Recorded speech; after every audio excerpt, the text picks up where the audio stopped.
Dios le bendiga, buenos días. La paz del cielo sea con cada uno de ustedes. Nos alegra muchísimo que usted esté presente en esta mañana con nosotros. Y nos da mucho gozo el saber que hoy es un día especial para nuestra iglesia, para el mundo. Y usted preguntará, pero es que nosotros no nos involucramos en ese asunto. Pues sí, nos involucramos para poder tener algo de bien para nuestros seres queridos, nuestros hermanos, nuestros vecinos, nuestros amigos en la fe. Porque es mejor dar que recibir, ¿verdad? Y nosotros lo que estaremos dando es la noticia de que nuestro Salvador, Cristo Jesús, vino a esta tierra a nacer. Y algún día regresará por segunda vez. Y esta mañana quiero compartir, ya que tenemos nuestra Santa Cena, y todos ustedes que están aquí están invitados a participar con nosotros.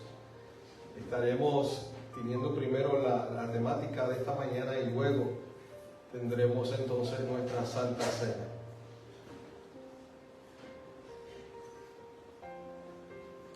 Lo que quisiera decir como título es: ¿qué hizo Jesús en la cruz? ¿Por qué vamos a hablar de la cruz? Porque vamos a tener la Santa Cena y quisiera abundar acerca de ese tema.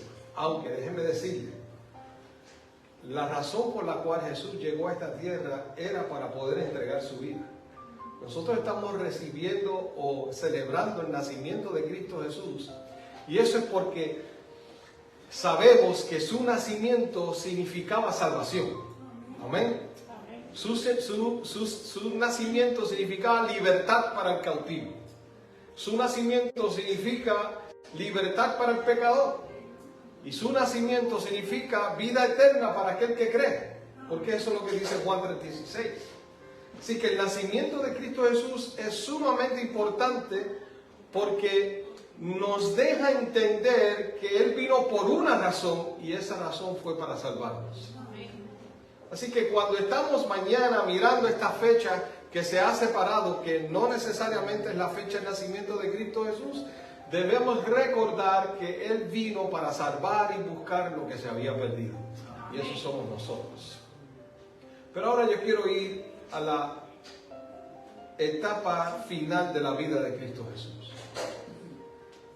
¿Qué hizo Jesús en la cruz?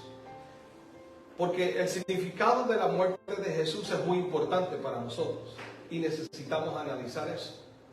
¿Qué hizo Jesús en la cruz? Pues miren, Él hizo varias cosas y voy a compartir contigo en estos próximos minutos aquellas cosas que Él hizo, que fueron 4, para beneficio de nosotros en la cruz. Número 1, se hizo nuestro sustituto. Eso fue lo que hizo en la cruz, el número 1. Número 2, nos rescató de la esclavitud del pecado. Porque hasta que Él no muriera no había garantía de la libertad. Debía morir. Porque la paga del pecado es muerte. Pero a Cristo Jesús sustituirnos, nos dice entonces que la dádiva de Dios es vida eterna. ¿En quién?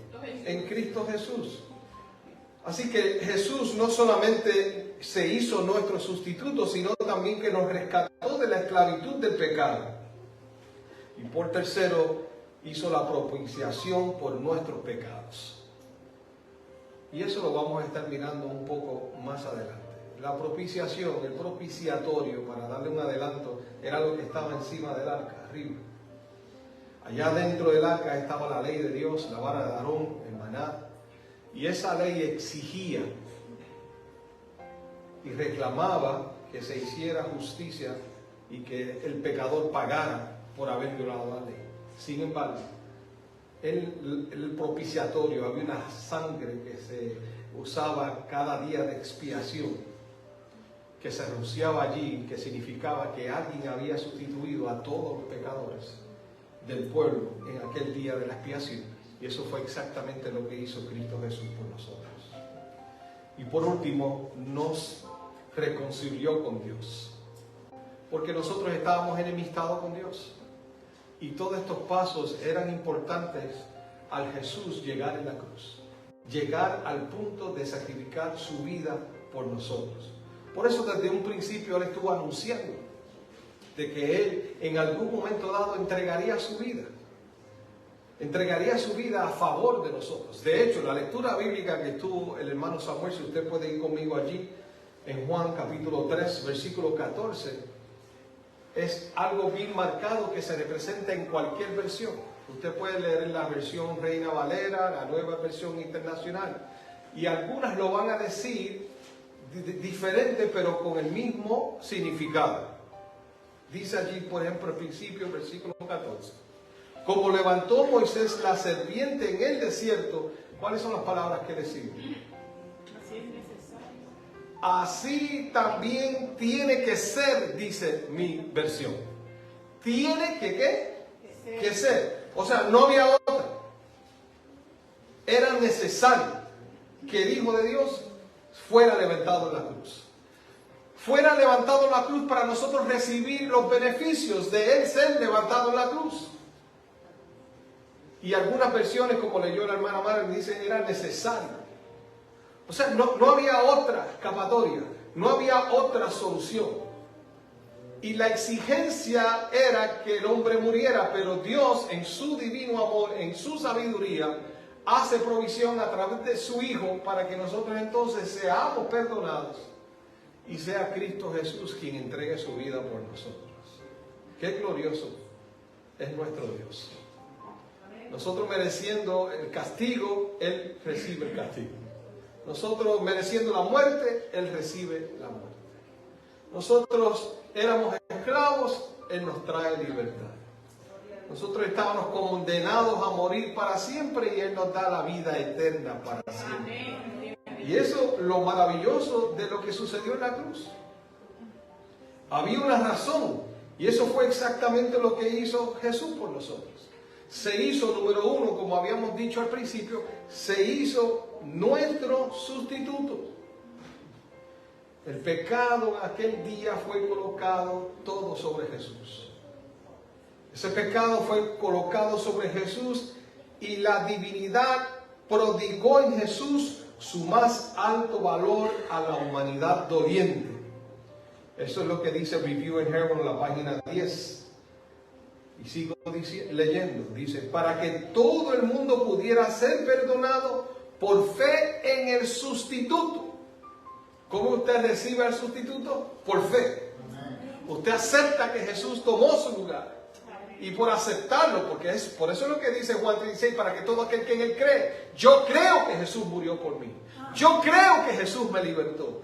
Yo creo que Él me dio la vida eterna a través de su sacrificio. Y sigue terminando la cita diciendo, el más culpable no necesita tener temor de que Dios no lo perdone. ¿Cómo fue que leí? El más culpable. El que se sienta más culpable. Yo no sé quién es. Pero aquí dice claramente, el más culpable no necesita tener temor de que Dios no lo perdone. Escuche bien ahora. Porque será remitido el castigo de la ley debido a la eficacia del sacrificio divino. Gloria a Dios por eso.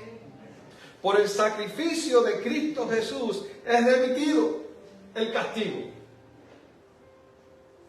Y hoy nosotros podemos hablar de libertad de salvación. Porque Jesús fue nuestro sustituto. ¿Cuántos dicen amén? Amén. Quiero decirte que Jesús también nos rescató.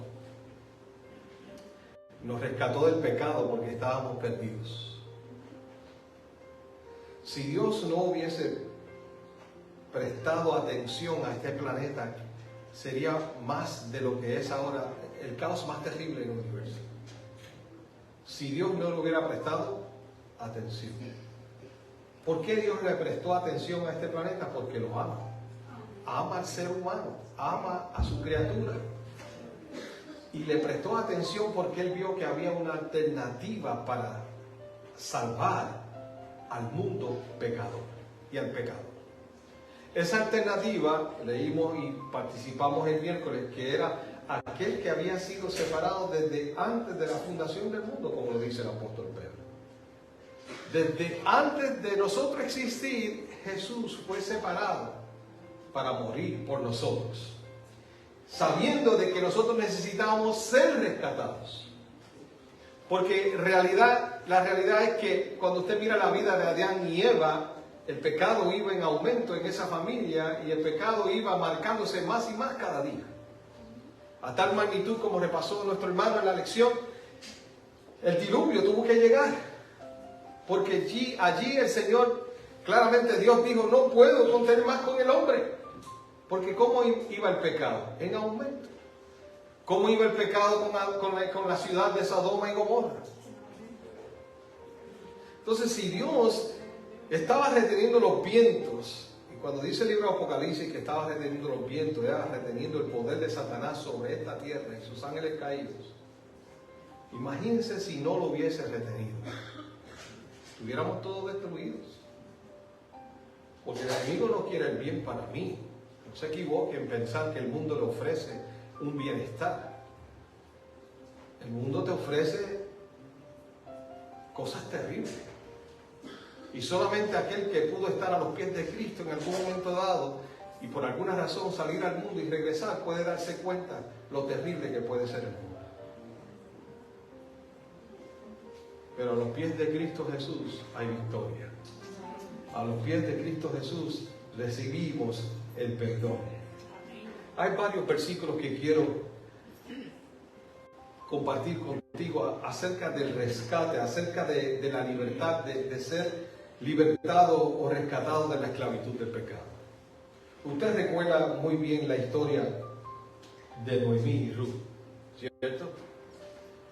Allá se habla en el libro de Ruth de que ella había llegado con su suegra a esta tierra donde había tenido que Noemí y sus hijos y su esposo salir. Regresa, pero ahora regresa con una joven que no era familia de ella directamente, sino que era una esposa de uno de sus hijos que habían fallecido. El rescate constituía de que alguien tenía que comprar los terrenos y apoderarse de ellos y hacerse cargo de la viuda y su familia. Y ese rescate se hace de una forma especial en el libro. Vamos a buscar un minutito para leer la historia rápidamente. En el libro de Ruth, en esa conversación que tiene el capítulo 2, cuando ellos llegan allí, dice, Noemí tenía, versículo 1, por parte de su esposo, un pariente que se llamaba Boaz. Era un hombre rico e influyente de la familia Elimelech. Y sucedió que Ruth, la moabita, le dijo a Noemí, permíteme ir al campo a recoger las espigas que vaya dejando alguien a quien yo le caiga bien. Anda, hija mía, le respondió su suegra. Ruth salió y comenzó a recoger espigas en el campo detrás de los segadores. Y dio la casualidad de que el campo, y eso es casualidad, ¿usted cree? Y dio la casualidad que el campo donde estaba trabajando pertenecía a Boaz, el pariente de Elimelech. En eso llegó Boaz desde Belén y saludó a los seguidores. Que el Señor esté con ustedes, que el Señor los bendiga, respondieron ellos. ¿De quién es esa joven?, preguntó Boaz al capataz de sus segadores. Es una joven moabita que volvió de la tierra de Moab con Noemí, dicen los siervos. Ella me rogó que le dejara recoger espigas de entre las gavillas, dentro de los segadores. No ha dejado de trabajar desde esta mañana que entró en el campo hasta ahora que ha venido a descansar un rato en el cubierto. A mí me interesa esta parte porque me deja saber el deseo y la necesidad que tenía Ruth de ser rescatada, junto con su suegra. ¿Cómo dice el siervo de Boaz allí? Ella no ha descansado, ella trabaja arduamente. Y acuérdense que estamos hablando del rescate. Al igual que nosotros, cuando estamos buscando de Dios y nos forzamos fuertemente en buscar a ese Dios y reconocerlo, Dios también hace su parte como lo hizo Boaz, para poder darnos el rescate que nosotros necesitamos. Por favor, no se olvide de eso. Y no importa lo que usted haga, lo que usted quiera que usted esté, si usted desea ser rescatado, Dios hará el milagro para rescatar. Ya hizo el milagro, pero hará el milagro desde que tú reconozcas que ya lo hizo para que lo recibas en plenitud. Amén. Entonces Boaz le dijo a Ruth, versículo 8, escucha, hija mía, no vayas a recoger espiga de otro campo, y eso también Dios nos dice a nosotros, ni te alejes de aquí, quédate junto a mis criadas, fíjate bien en el campo donde se esté cosechando, y síguelas. Ya les ordené a los criados que no te molesten, y cuando tengas sed, ve a donde están las vasijas, y bebe del agua que los criados hayan sacado. Ruth se inclinó hacia la tierra, se postró sobre su rostro y exclamó, ¿cómo es que le he caído también a usted hasta el punto de fijarse en mí, siendo solo una extranjera? El resto de la historia me dice que Boaz entonces hizo lo necesario para rescatar a esta mujer y a su suegra. Amigo, Dios también ha hecho lo necesario para rescatarnos a nosotros. Rescatarnos del pecado. Esta mujer, si no había rescate, iba a estar abandonada en una tierra extraña para ella. Noemí quedaría sola, pero ya Dios tenía un plan maravilloso. Mire, si el plan de Dios era maravilloso para esta mujer en la libertad que Él quería traer, que tanto Boaz como Ruth eran de los descendientes de la vida de Cristo Jesús. Así que es plan maravilloso de rescate. Y finalmente sabemos que el rescate se llevó a cabo. Yo quiero decirte que al igual que Jesús en la cruz, llevó a cabo tu rescate y mi rescate. No lo merecíamos, pero el Hijo de Dios descendió para poder rescatarnos. Cristo nos redimió, según dice Gálatas 3:13, de la maldición de la ley, hecho por nosotros maldición. Estábamos condenados, pero Cristo Jesús nos rescata. Condenados por el pecado, sí, porque el pecado nos esclaviza. El pecado nos hace pensar que todo está bien. Y así es el enemigo astuto, ¿verdad? En las cosas que nos dice y en las cosas que hace. Pero realmente Él ve que vamos hundiéndonos más, pero Él nos hace pensar que no estamos hundidos, que estamos bien. Pero gloria a Dios por el Salmo 40. Amén. Salmo 40 dice que extendió su mano y me sacó del lodo cenagoso y puso mis pies sobre roca. Ese es el rescate que Jesús quiso hacer por ti y por mí. El próximo paso es la propiciación por nuestros pecados. Hebreos 7:25 dice claramente, por favor vaya conmigo a leer allí. Hebreos 7:25.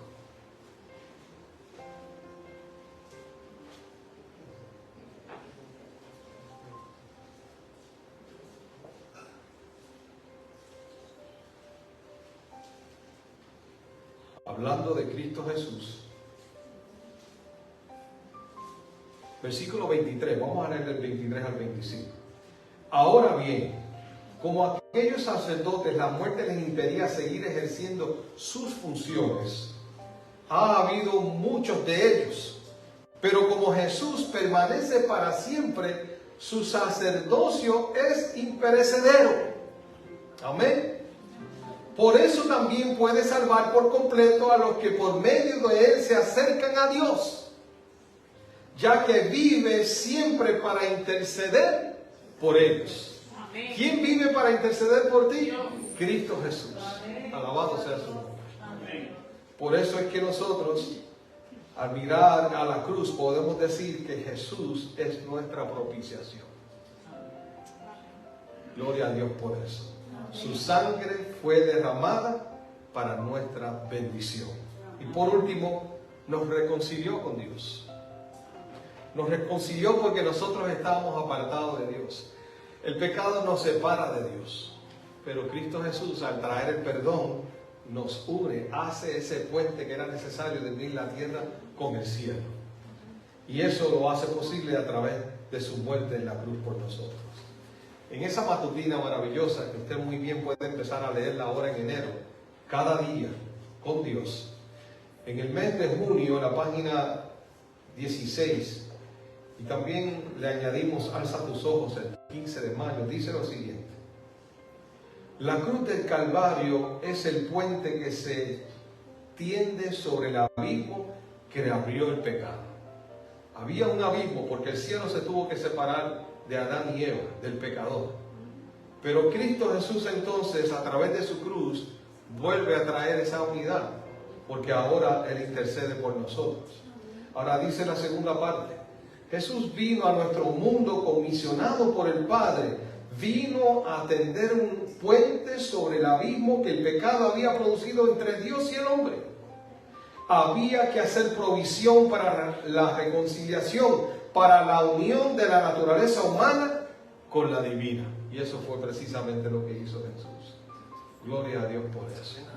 Jesús se hizo carne, veló su divinidad, se hizo carne como nosotros, conoce muy bien por las cosas que nosotros pasamos, pero su propósito no era solamente conocer por las cosas que pasamos, sino era reconciliarnos con Dios. Que nosotros pudiésemos estar por medio de Jesucristo ante la presencia del Padre. Y ahora cuando nosotros oramos, estamos ante la presencia del Padre por medio de la intercesión de Cristo Jesús. Por eso es que lo pedimos en su nombre.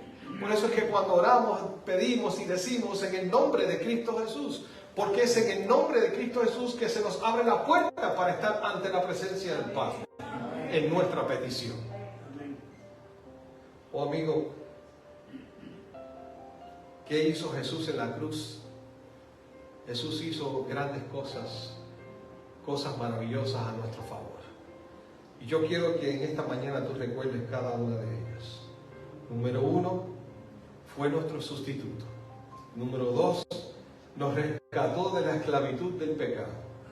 Número 3, la propiciación por nuestros pecados. Y finalmente nos reconcilió con el cielo. Hay otra cita, y termino con esta, que dice de la siguiente forma: Cristo estuvo con Dios en la obra de la creación. Eso es lo que dice Juan capítulo 1, ¿cierto? Y dice aún más: era uno con Dios, igual al Eterno. Solo Él, el creador del hombre, podía ser su Salvador. ¿Quién era el único que podía salvar? Nuestro creador, Cristo Jesús. Y dice allí: nadie sino Cristo podía redimir al hombre de la maldición de la ley. Cristo se propuso llegar hasta los abismos de la degradación y del dolor del hombre y restaurar al alma arrepentida y creyente a la armonía con Dios. Cristo, el Cordero muerto desde la fundación del mundo, se ofreció como sacrificio y sustituto para los caídos hijos de Adán. Gloria a Dios por eso. Cristo es nuestro sustituto. Por eso fue que la lectura bíblica decía que era necesario, porque no había otra manera de hacerlo. Solamente el Hijo de Dios, uno semejante al Altísimo, podría descender para tomar nuestro lugar. Así que Cristo nos sustituye, nos rescata, es nuestra propiciación y nos ayuda en la reconciliación con nuestro Padre. ¿Saben? Los ángeles se gozan en ese ministerio de Cristo Jesús y en su sacrificio. Todavía piensan y meditan en ese amor tan grande presentado allí por nosotros. Todavía recuerdan cuando Jesús nació en aquel pesebre. Todavía recuerdan cómo es que algunas personas, de millones que existían en este planeta, solo recordaron el día de su nacimiento. Algunos como Simón, aquel que estaba en el templo, que cuando vio al niño que fue presentado, dijo: Señor, ahora cúmplase tu voluntad en mí. He podido ver al Salvador, al Mesías prometido. Los ángeles todavía recuerdan su ministerio aquí en la tierra y cómo Él fue tan bondadoso y servidor para todo aquel que se acercaba a Él. Los ángeles recuerdan con dolor en su corazón también el día de su sacrificio, que era necesario. Lo recuerdan porque vieron el maltrato que recibió su rey. aquel que estaba con ellos sin necesidad de bajar y descender a recibir el castigo que recibió, ellos recuerdan cómo se trató al Rey de Reyes. También sabían que a pesar de que querían bajar y ayudar a Cristo Jesús, simplemente podían quedar quietos para poder velar lo que estaba pasando a favor del ser humano. Y yo te quiero decir en esta hora que el plan de la redención por el cual el misericordioso Redentor divino humano rescató al hombre de la esclavitud del pecado escapa la comprensión de los ángeles, porque ellos nunca entenderán la gracia de Dios, porque ellos nunca cayeron en pecado. Nosotros sí lo comprendemos, porque fuimos pecadores, somos pecadores, pero algún día esto mortal se vestirá de inmortalidad y esta corrupción se vestirá de incorrupción, gracias al poder de Jesucristo, gracias a su sacrificio por nosotros, gracias a que Él entregó su cuerpo para que hoy pudiésemos celebrar el comer de su pan, que representa el cuerpo, y del jugo, que representa la sangre de Cristo Jesús. Hoy día podemos estar gozosos porque era necesario que el Hijo de Dios descendiera a morir por todos. Oramos. Querido Padre, gracias. Muchas gracias por el sacrificio de Cristo Jesús. Gracias por lo que ha hecho por nosotros y sigue haciendo. Él intercede en esta hora a través de mi oración. Él la toma y la presenta de una forma especial y poderosa ante el Padre para nosotros recibir los beneficios de su intercesión. Presentamos a cada amigo y hermano aquí presente, que tu poder se manifieste en sus vidas. Ayúdales a sentirse de que su valor es mucho más de lo que el mundo le pueda decir o que cualquier ser humano pueda decirle, porque el valor de ellos es la sangre de Cristo Jesús. Gracias, Padre. A ti encomendamos nuestro ser en el nombre de Jesús. Amén.